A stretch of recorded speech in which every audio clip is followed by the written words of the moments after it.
नमस्कार, बहुत स्वागत है आप सभी का। आपके साथ मैं हूं सोनल और आप देख रहे हैं आईएनएच सेहत। आईएनएच सेहत विशेष है और विशेष इसलिए कि किडनी डे पर जाहिर तौर पर हम किडनी की ही बात करेंगे, सबसे महत्वपूर्ण हिस्सा हमारे शरीर का। उसके बावजूद भी हम सबसे ज़्यादा लापरवाही बरतते हैं और आज के समय में देखे जाए तो सबसे ज़्यादा पेशेंट भी किडनी से जुड़ी बीमारियों से आ रहे हैं हॉस्पिटल्स में। ऐसे में किडनी डे पर हमारी ये कोशिश है कि आपको एक कार्यक्रम के माध्यम से एक बार फिर से जागरूक किया जाए। आपके पास सोशल मीडिया पर ढेर सारा कंटेंट है किडनी से संबंधित, जितनी भी बीमारियां उन्हें जानने के लिए, जो परेशानियां उन्हें जानने के लिए। लेकिन आईएनएच सेहत में हमारी ये कोशिश रहती है कि एक्सपर्ट को आपके लिए हम स्पेशली बुलाते हैं हमारे स्टूडियो में और उसके बाद हम इस पर विस्तार से बात करते हैं ताकि आपको सही जानकारी मिल सके, आप अवेयर हो सकें। तो किडनी, जैसा मैंने कहा, कि हमारे शरीर का बेहद महत्वपूर्ण अंग है। खून को साफ और शरीर से विषैले पदार्थों को बाहर निकालने का काम करती है। लेकिन बदलती जीवन शैली, डायबिटीज, हाई ब्लड प्रेशर और गलत खान पान के कारण किडनी से जुड़ी कई बीमारियां तेजी से बढ़ी हैं। जब किडनी सही तरीके से काम नहीं करती तो मरीज को डायलिसिस या फिर किडनी ट्रांसप्लांट की जरूरत पड़ सकती है। किडनी ट्रांसप्लांट एक ऐसी सर्जरी भी है जिसमें खराब किडनी की जगह एक स्वस्थ किडनी को लगाया जाता है, जिससे मरीज को नई जिंदगी मिल सके। हर साल भारत में करीब 2 लाख मरीजों को डायलिसिस की जरूरत पड़ती है, लेकिन ट्रांसप्लांट की संख्या इससे बहुत कम है। विशेषज्ञों के मुताबिक अधिकांश लोगों को 80% किडनी खराब होने के बाद ही बीमारी का पता चलता है, क्योंकि शुरुआती लक्षण बहुत कम दिखाई देते हैं। तो ऐसे में बहुत जरूरी है कि हम बीमारी को बढ़ाने की जगह क्यों ना हम उसको पहले ही जान लें, पहचान लें और उस पर एक्सपर्ट्स की राय ले लें, ताकि हम उस बीमारी को बढ़ने ना दें और एक स्वस्थ जीवन शैली जी सकें। तो इस विषय पर ज्यादा जानकारी के लिए हमारे साथ मौजूद हैं इस वक्त स्टूडियो में डॉक्टर शिवम पटेल, जो कि नेफ्रोलॉजिस्ट और ट्रांसप्लांट फिजिशियन है, और श्री वेंकटेश हॉस्पिटल रायपुर से हमारे साथ अपने महत्वपूर्ण समय को निकाल कर यहाँ पहुंचे हैं। दर्शकों, आपके लिए बहुत स्वागत है डॉक्टर शिवम आपका। और सबसे पहले तो आपसे यही जानना चाहूंगी कि किडनी की बीमारी, जिसमें 80% तक उसे खराब होने के बाद जानकारी मिलती है, लेकिन सबसे महत्वपूर्ण अंग भी है क्योंकि विषैले पदार्थों को निकालना है, खून को साफ करना है। इसके बिना सारे अंग जो हैं वो आपके काम नहीं करेंगे यदि ये खराब हो जाती है, या कहें कि कई बीमारियों की जड़ बन जाएगा हमारा शरीर। ऐसे में किडनी डे कितना महत्वपूर्ण, चूंकि हम आज उसी पर बात कर रहे हैं, आपको लगता है कि कितना महत्वपूर्ण है इस विषय पर बात करना आज के संदर्भ में, आज की लाइफ स्टाइल के संदर्भ में? देखिए, किडनी डे मार्च के सेकंड थर्सडे को होता है हर साल। इसका मुख्य उद्देश्य ये है कि जो जनरल पब्लिक है उनको, जैसे कि किडनी की बीमारियों के बारे में थोड़ा अवेयरनेस हो। ऑलरेडी सबको पता रहता है कि किडनी की बीमारी जब बहुत सीवियर हो जाती है तो सूजन वगैरह होने लग जाता है, ब्लड की कमी होने लग जाती है। लेकिन जब स्टार्टिंग में होता है तो किसी को पता नहीं रहता। तो अवेयरनेस हो पेशेंट्स लोग को कि किडनी की जाँचें करानी हैं और जो नए बीमारी को आसानी से पकड़ सकें हम लोग, इसलिए जल्दी जल्दी जांच कराना है और सही से उपचार करवाना है। तो ऐसे में चूंकि हमारे शरीर का महत्वपूर्ण अंग है, ये काम कैसे करती है, किस तरह ये पूरे हमारे जो ब्लड को साफ करती है, विषैले पदार्थों को बाहर निकालती है, इसकी एक थोड़ी सी प्रक्रिया आपसे समझना चाहेंगे। किडनी एक्चुअली, अब जो मेन सबको पता रहता है कि पेशाब बनाती है करके, पेशाब के माध्यम से वो पहले तो शरीर में सूजन होने से बचाती है, पानी को निकालती है, शरीर के जो एक्स्ट्रा फ्लूइड्स हैं, सारे इलेक्ट्रोलाइट्स को मेंटेन करती है। मेन काम इसका फिल्टर का है, जो नाइट्रोजनस वेस्ट होते हैं शरीर में, जो टॉक्सिक पदार्थ होते हैं, उनको किडनी आसानी से निकालती है।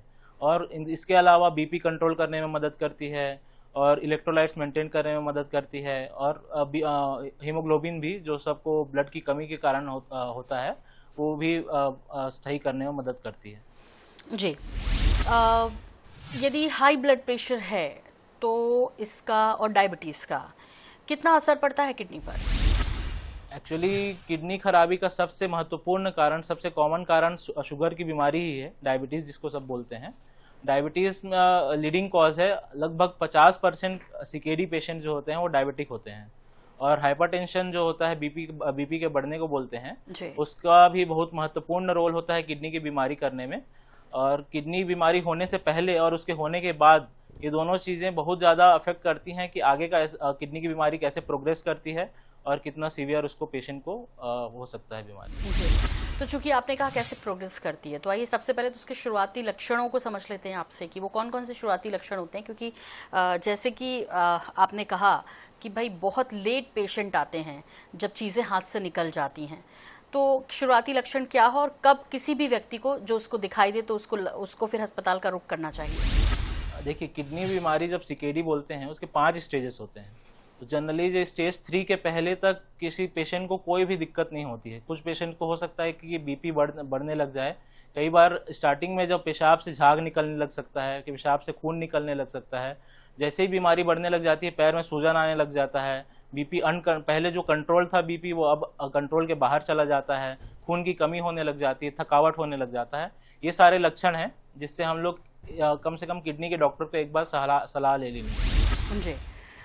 तो यदि आप ऐसे किसी भी लक्षण को महसूस कर रहे हैं या आप अपने किसी परिजन में देख रहे हैं, पारिवारिक सदस्य में देख रहे हैं, कहीं भी अपने आसपास देख रहे हैं, तो आपको उनको ज़रूर ये सलाह देनी चाहिए कि आपको अब डॉक्टर को ज़रूर दिखा लेना चाहिए। डॉक्टर शिवम, वो कौन कौन से टेस्ट हैं जो हमें ज़रूर करवाने चाहिए यदि इस तरह की कोई शिकायत हम महसूस कर रहे हैं? किडनी के डिपार्टमेंट में 3 बेसिक टेस्ट होते हैं। एक तो ब्लड का जांच होता है जो आरएफटी के नाम से सब लोग जानते हैं, रीनल फंक्शन टेस्ट होता है, जिसमें सबसे इम्पोर्टेंट क्रिएटिनिन और यूरिया की वैल्यू होती है। उससे हम लोग जीएफआर कैलकुलेट करते हैं, जिसके बेसिस पे स्टेजिंग हो जाता है किडनी का। दूसरा जांच होता है यूरिन का। यूरिन का रूटीन माइक्रोस्कोपी जांच होता है। यूरिन में कितना प्रोटीन निकल रहा है उसके लिए यूपीसीआर या यूरिन एसीआर करके जांच होता है। और तीसरा जांच होता है किडनी का सोनोग्राफी। ये तीनों जांच हमारे हिसाब से करवा लेनी चाहिए जब भी किडनी की दिक्कत का लक्षण का पहला दिखे आप। डॉक्टर साहब, कई लोग ना बिना जांच के ही दर्द हो रहा है तो खुद ही डॉक्टर बनने की कोशिश करते हैं, ओवर द काउंटर दवाएं भी लेते हैं, मन से ले लेते हैं। किसी ने बोल दिया कि यार किडनी में ये दवाएं हमें सूट की थी, आप भी ले लो, आप देख लो। ये कितना खतरनाक है? जो दर्द की दवाइयाँ कॉमनली जो ओवर द काउंटर मिल जाती हैं, जैसे कि इबुप्रोफेन कोई भी ले लेता है, डिक्लोफिनेक सबने सुना रहता है, ये सारी दवाइयाँ किडनी की ब्लड सप्लाई को कम कर देती हैं। और भी बहुत सारे कारण हैं, सीधा किडनी पे भी इंजरी करती हैं वो। तो ये सब के कारण जो जिनकी किडनी ऑलरेडी खराब रहती है वो और बढ़ जाती है सिवियरिटी में, और जिनकी किडनी खराब नहीं रहती है और उनकी किडनी को एट रिस्क कर देता है खराबी करने में। जी डॉक्टर साहब, एक सवाल और यहाँ पे मेरा है आपसे, और वो ये कि देखिए हमने लाइफ स्टाइल को इसके लिए जिम्मेदार माना। क्या बच्चे, छोटे बच्चे, उनकी तो लाइफ स्टाइल इस तरह की नहीं होती, उनमें भी इस तरह की प्रॉब्लम देखने को मिल रही है, उसके क्या कारण रहते हैं मुख्य? बहुत सारे कारण हैं। जैसे सबसे पहले कुछ बच्चे प्री मैच्योर पैदा हो जाते हैं। आइडियल वेट तो 3 kg होना चाहिए एट बर्थ। कई लोग का 2 किलो, 2.5 किलो, अब तो 1-1.5 किलो के भी बच्चे पैदा होने लगे। तो जो बचपन से कम वेट वाले पैदा होते हैं उनमें नेफ्रॉन्स एक चीज होती है जो किडनी की एक यूनिट होती है। बहुत सारे नेफ्रॉन से मिलकर दोनों किडनी बनती है। तो एक नॉर्मल हेल्दी एडल्ट में लगभग जैसे 9 लाख तक होने चाहिए नेफ्रॉन्स। जब बच्चा कम वेट का पैदा होता है उनमें 2 लाख, 2.5 लाख ऐसे ही रहते हैं। तो लोग ऑलरेडी एट रिस्क रहते हैं। और भी कई सारे सिंड्रोम्स होते हैं जो कि बच्चों में ज्यादातर देखने मिलता है, जैसे नेफ्रोटिक सिंड्रोम वगैरह, जो बच्चों में ज्यादा कॉमन रहता है। जी।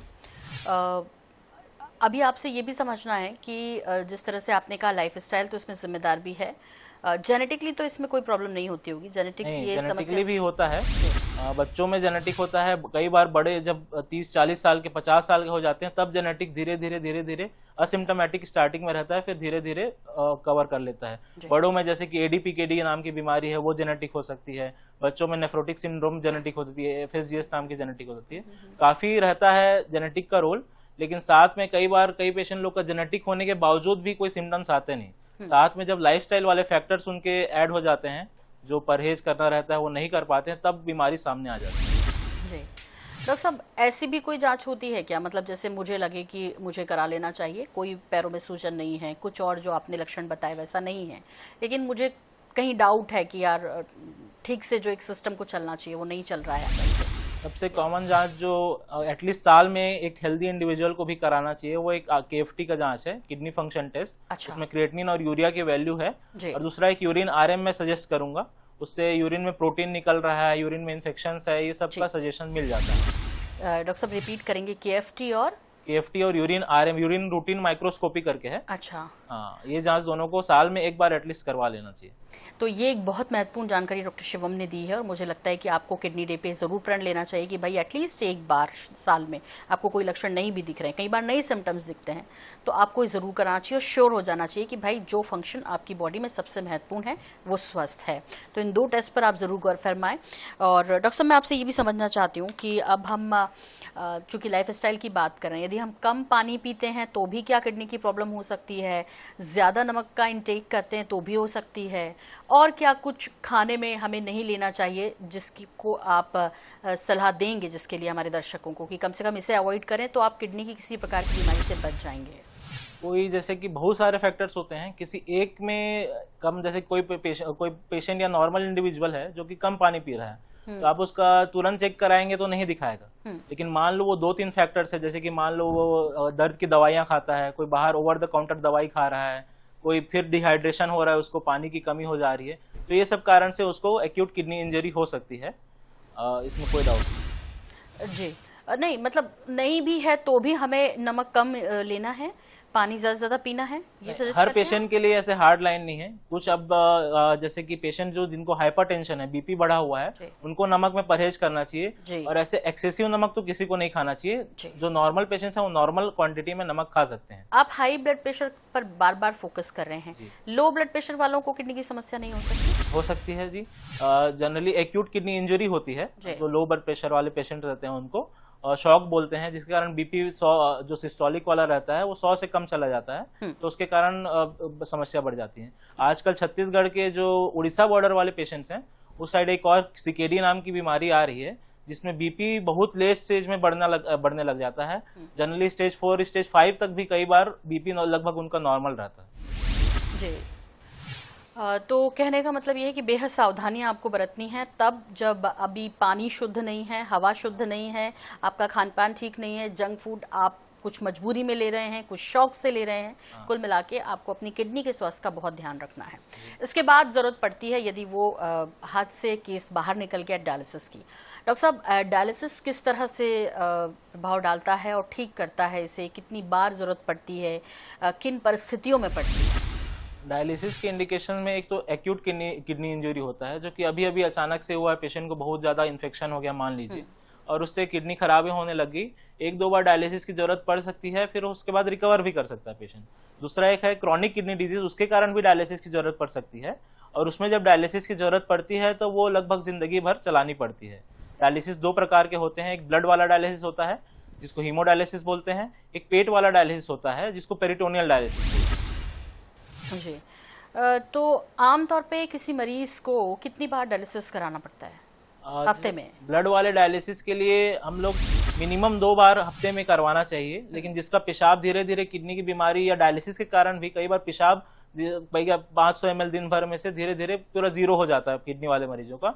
जिनका पेशाब बिल्कुल नहीं आ रहा है उनको आइडियली 3 बार कराना चाहिए हफ्ते भर। जी, जिनका डायलिसिस प्रोसेस चल रहा है वो क्या सामान्य जिंदगी जीते हैं?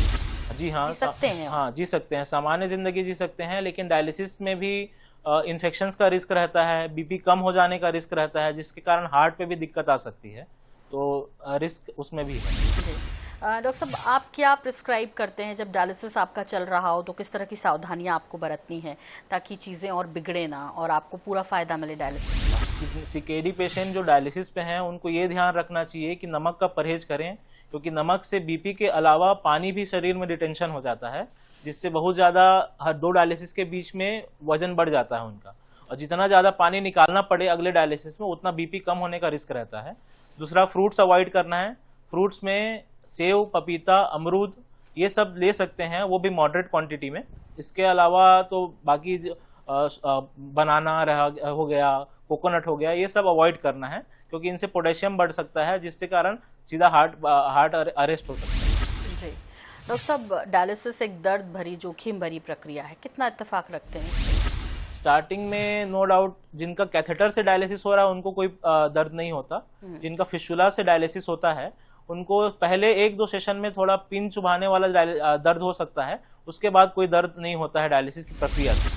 जी डॉक्टर साहब, बहुत लोग डायलिसिस से डरते हैं और फिर डोनर की तरफ भागते हैं, उनको थोड़ा सा अवेयर करेंगे इस कार्यक्रम के माध्यम से, मैं चाहूंगी।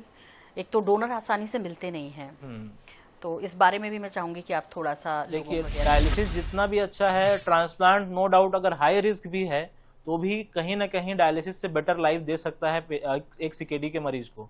डोनर नो डाउट आजकल कम हो गए हैं, क्योंकि कई लोग कल्चरल मानसिकता से सामने नहीं आते, कई लोग के में डर भी है कि एक किडनी से कैसे काम चल सकता है करके, शरीर में जब 2 किडनी भगवान ने दी है करके, तो हम बता दें कि नहीं, एक किडनी सफिशिएंट है। कई लोग का बचपन से एक ही किडनी रहता है, वो लोग आराम से आखिरी 70-80 साल तक नॉर्मल जीते हैं, तो कोई दिक्कत नहीं है, ऐसे डरने का बात नहीं है।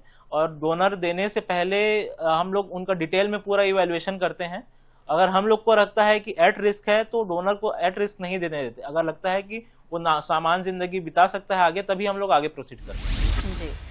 अच्छा, पूरी तरीके से किडनी फेल हो जाए तो फिर क्या क्या विकल्प रहते हैं? पूरी तरह से किडनी फेल होने के बाद 2 विकल्प हैं, या तो डायलिसिस और दूसरा किडनी का ट्रांसप्लांट होता है। किडनी के ट्रांसप्लांट में ऐसा होता है, जो खराब किडनी है उसकी जगह वो वहीं पे रहती है, उसकी जगह कोई एक डोनर रहेगा, चाहे वो लिविंग पर्सन हो, चाहे वो कैडेवरिक या डेड पर्सन हो, जिसके परिवार वाले उसके अंग को दान करना चाहते हैं, तो उनकी किडनी जो मरीज में लगाई जाती है। तो उसको वो शरीर में प्रॉपर काम करे, इसके लिए भी कुछ चीजें देखते होंगे ना, तो पहले क्या चीजें देखी जाती हैं कि डोनर दे पाएगा? डोनर और रेसिपिएंट जिनको मिलता है किडनी, दोनों का डिटेल इवेल्युएशन होता है। अचानक से कोई ट्रांसप्लांट नहीं हो जाता, लगभग 2-3 महीने का वर्कअप चाहिए होता है कि फिटनेस है कि नहीं करके। पेशेंट को एक्टिव इन्फेक्शन नहीं होना चाहिए, एक्टिव कोई कैंसर नहीं होना चाहिए, जो डोनर है उसको डायबिटीज की बीमारी नहीं होनी चाहिए, अगर बीपी की बीमारी है तो कंट्रोल में होना चाहिए। ये सब सारी चीजें देखते हैं जिससे कि हम लोग रिस्क का अनुभव कर सकते हैं। और ट्रांसप्लांट के बाद कोई दिक्कत नहीं आती, वो सामान्य जीवन जी सकते हैं? ट्रांसप्लांट के बाद अगर पेशेंट एट रिस्क है, जैसे जो नॉर्मल पेशेंट जीता है उनकी उम्र का, उसके हिसाब से वो भी सेम लाइफ जी सकते हैं। बस उनको ये ध्यान रखना पड़ेगा कि अगर उनका बीपी की बीमारी है तो बीपी कंट्रोल में होना चाहिए। हर 3 से 6 महीने के बीच में डॉक्टर्स को फॉलोअप करना चाहिए। हर 6 महीने से 1 साल में यूरिन में प्रोटीन निकल रहा है, और निकल रहा है तो कितना निकल रहा है, ये सब का जांच करवाना चाहिए। और ऐसे में वो आराम से अगले 15-20 साल तक नॉर्मली जिंदगी जी सकते हैं। तो आपके हिसाब से किडनी ट्रांसप्लांट सुरक्षित है, लेकिन करवाने के बाद कोई प्रिकॉशंस लेना है जिंदगी भर? जो डोनर है उनके लिए प्रिकॉशंस ये है कि ओवर द काउंटर ड्रग्स ना लें ज्यादा, और ज्यादा जो किडनी को इंजरी कर सकती हैं, जैसे कि एंटीबायोटिक्स जो हाई ग्रेड वाली रहती हैं, वो एक नेफ्रोलॉजिस्ट के कंसल्टेशन के अंदर में लें, ओवर द काउंटर ना लें। दर्द की दवाइयां भी एक या तो लिमिट में लें, या एक बार अपने जो नेफ्रोलॉजिस्ट हैं उनको कंसल्ट करके लें। जी डॉक्टर साहब, आज के समय में युवाओं में ये बहुत प्रॉब्लम देखने को मिल रही है। एक तो कॉमन सी वजह है इसकी लाइफ स्टाइल आपकी, जंक फूड आपका, यदि आप किसी चीज का एडिक्शन रखते हैं तो, इसके अलावा और आजकल युवाओं में शुगर की बीमारी भी बढ़ रही है, बीपी भी नए जो 30 साल के नीचे हैं इंडिविजुअल्स उनको भी होने जा रहा है। ये सारे मेजर फैक्टर्स हैं।